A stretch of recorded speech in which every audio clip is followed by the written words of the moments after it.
பெருநாட்டில் மலைப்பகுதிகளில் காணப்படும் ஒரு மிகப்பெரிய அசாதாரண கோடு. இந்த கோடுகள் பாத்தீங்கன்னா மிகவும் பழமையான கலைன்னு சொல்றதா இல்லன்னு பாத்தீங்கன்னா பொறியியல் நுட்பத்தோட மர்மம்னு சொல்றதான்னு தெரியல. இந்த கோடுகள் வரைவதற்கான காரணம் என்ன, முக்கியத்துவம் என்ன, இந்த கோடுகள் எதனால வரைஞ்சிருக்காங்க, இந்த வீடியோல இதை பத்தி தான் ஃபுல்லா சொல்ல போறேன்.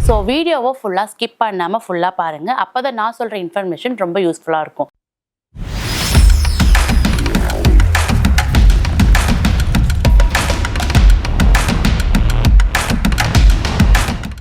நாசா கோடுகள் என்பது பெருநாட்டில் தெற்கு பகுதியில் நாசா மண்ணில் வெளிப்புறத்தில் காணப்படும் ஒரு மிகப்பெரிய அளவிலான கோடுன்னு சொல்லலாம். இந்த கோடுகள் பாத்தீங்கன்னா நிலத்துல மிகப்பெரிய அளவுல வரைஞ்சிருக்காங்க. இதுல வரையப்பட்ட ஒவ்வொரு வரைபடமும் பாத்தீங்கன்னா ஒரு காட்சி உருவத்தை நமக்கு காட்டுது. அதாவது மனிதனுடைய உருவமா இருக்கலாம், இல்ல விலங்குகள், பறவைகள், வட்டங்கள், இந்த மாதிரி ஷேப்ல தான் இந்த டிராயிங் எல்லாம் வரைஞ்சிருக்காங்க. இது பாத்தீங்கன்னா இப்ப வரைக்குமே ஒரு விஞ்ஞான ரகசியமா தான் திகழுது. ஏன்னா பல கிலோமீட்டர் வரைக்கும் வரையப்பட்ட இந்த வரைபடங்கள் எல்லாமே எப்பொழுது எவரால் யாரால் வரையப்பட்டதுங்கிற விஷயம் இன்னமும் யாருக்கு தெரியல. ஏற்கனவே சொன்ன மாதிரி இந்த வரைபடங்கள் எல்லாமே பாத்தீங்கன்னா மிகப்பெரிய நிலப்பரப்புல வரைஞ்சிருக்குன்னு சொன்னா, அதாவது கிட்டத்தட்ட 1200 கிலோமீட்டர் வரைக்கும் இந்த வரைபடங்கள் வரைஞ்சிருக்காங்க. இந்த கோடுகளால் வரையப்பட்ட வரைபடங்கள் இருக்குது இல்லையா, அது பறவையா இருந்தாலும் சரி, விலங்கா இருந்தாலும் சரி, நமக்கு அக்யூரேட்டா பாத்தீங்கன்னா பறவைனா பறவை மாதிரி இருக்கும், விலங்குனா விலங்கு மாதிரி இருக்கும். இந்த மாதிரி வரையப்பட்ட வரைபடங்கள் எல்லாமே பாத்தீங்கன்னா மேல இருந்து மட்டும் தான் நம்மளால பார்க்க முடியும். அதாவது அந்த காலகட்டத்துல மேல இருந்து பார்க்கக்கூடிய தொழில்நுட்பங்கள் இருந்ததா இல்லையான்னு தெரியாது.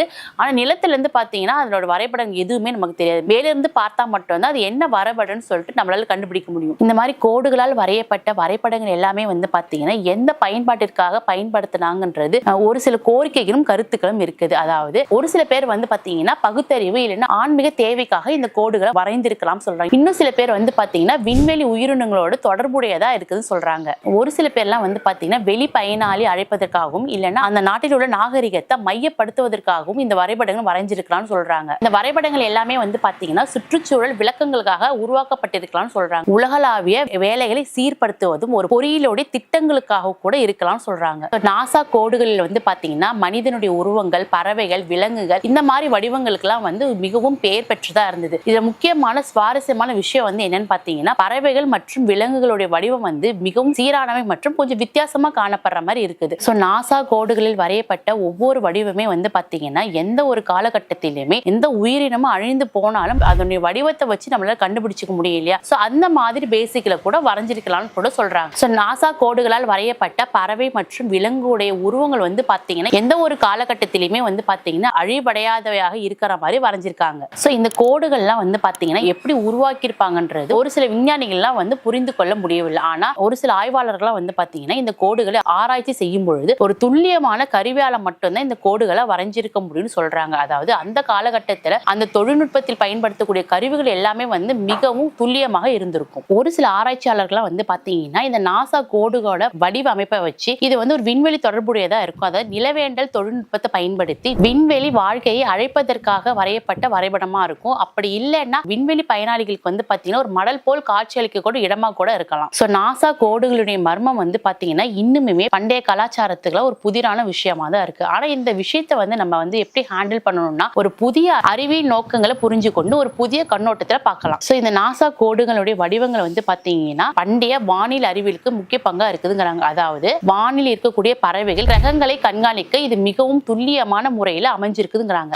இந்த நாசா கோடுகள் எல்லாமே பாத்தீங்கன்னா வானியல் கணக்கீடுகளின் அடிப்படையில் கிரகங்களை பின்பற்ற மாதிரி இருக்குது. இந்த நாசா கோடுகள் பாத்தீங்கன்னா விண்வெளி மாற்றங்களை கண்டறிவதற்கும் விண் எண்களை அறிந்து கொள்வதற்கும் பயன்படுத்திருக்காங்கன்னு தெரிய வருது. ஒரு சில ஆராய்ச்சியாளர்கள் பாத்தீங்கன்னா இந்த நாசா கோடுகள் விண்வெளியோட சம்பந்தப்பட்டு இருக்கிறதால இது விண்வெளி உயிரினங்களோட தொடர்புடையதா இருக்குதுங்க. அதாவது விண்ணில் இருக்கக்கூடிய உயிரினங்களுக்கு தகவல் கொடுக்கக்கூடிய இடமா அமைஞ்சிருக்குன்னு சொல்றாங்க. இந்த கோடுகளால் வரையப்பட்ட உருவங்களை மேலிருந்து பார்க்கும் பொழுது ஒரு வானியல், அதாவது மாறும் விண்வெளி உயிரினங்களுக்கு அழைப்பு தெரிவிக்கிற மாதிரி இருக்குதுங்கிறாங்க. ஒரு சில விஞ்ஞானிகள்லாம் பாத்தீங்கன்னா இந்த நாசா கோடுகளுடைய வடிவமைப்பை பார்த்து பூமியினுடைய காந்த வடிவத்தோட தொடர்புடையதா இருக்குதுங்கிறாங்க. பூமியில் இருக்கக்கூடிய காந்த களத்திற்கு வழிகாட்டும் இடமாக இருக்குதுங்கிறாங்க. இந்த கோடுகளுடைய ரேகைகள் பாத்தீங்கன்னா பூமியின் பூமியின் காந்த களத்திற்கு மேல் மறைந்து பல ரகசியங்களை உணர்த்தக்கூடியதா இருக்குது. இந்த கோடுகள் எல்லாமே வந்து பாத்தீங்கன்னா விண்வெளி மாறுதல்களையும் பூமியினுடைய தன்மையை காட்டும் பொழுது அதனோட தொடர்புடைய வானியல் வாழ்க்கைக்கு வழி வகுக்கிற மாதிரி இருக்கிறது. இந்த கோடுகளுடைய அர்த்தங்கள் வந்து பண்டைய காலத்தில் இருந்த மக்களுக்கு பல வகையில விளக்கியிருக்காங்க. அதாவது சூட்சம புரிதலுடன் உருவாகி இருக்கலாம்னு சொல்றாங்க. ஆய்வாளர்களா இந்த கோடுகளை வந்து உலகளாவிய மொழிகளின் அடிப்படையில் பார்க்கும் பொழுது மனிதனுக்கு ஒரு உறவை வெளிப்படுத்துற மாதிரியும் கடவுள்களுக்கு வந்து ஒரு ஆன்மீக தகவல்களை பரிமாற வகையில் இருக்குது. இன்னைக்கு வரைக்குமே வந்து பாத்தீங்கன்னா இந்த நாசா கோடுகளில் இருக்க மர்மத்தை தகவல் தேடும் ஆராய்ச்சியாளர்களும் விண்வெளி ஆராய்ச்சியாளர்களும் ஆராய்ச்சி பண்ணிட்டு தான் இருக்காங்க. இந்த ஆராய்ச்சியாளர்கள்லாம் வந்து பாத்தீங்கன்னா பல வழிகளில் அதாவது